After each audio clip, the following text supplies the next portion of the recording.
I'm sharing recipes my sister and I make during the holidays, and this is mac and cheese. Ooh, yeah. Cheers. We're gonna start off by grating a whole bunch of cheese. This is sharp cheddar. Get yourself a cheese grater because it is so worth it. I like fontina cheese and mozzarella. You can use whatever cheeses you want, but I like these. I'm also gonna add some Parmesan cheese too. Before we make a cheese sauce, you wanna generously salt your boiling water. And for the pasta, I'm just gonna use classic elbow macaroni. Instructions say to cook it for 7 to 8 minutes, but I'm only gonna cook it for 4. Make sure to cook the pasta about 3 minutes less than the instructions say. Pasta is ready, so I'm gonna save some of the water for later.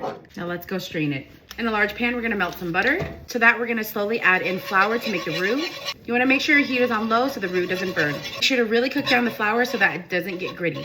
Once the roux is lightly golden, we're gonna stream in some warm, heavy cream. It's gonna get thick, but trust the process. To that, we're gonna add some warm milk. Make sure to whisk well so it stays smooth.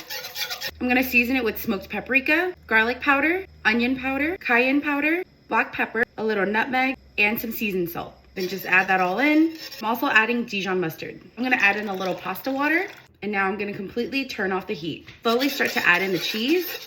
Make sure to save a little bit of cheese to top it later. You wanna turn off the heat on the stove because if you overcook the cheese, it'll get gritty. Once the cheese is melted, you wanna add in the noodles.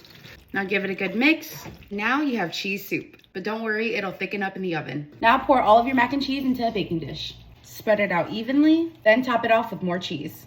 In the oven it goes, fresh out the oven. Now let's dig in. Look at that.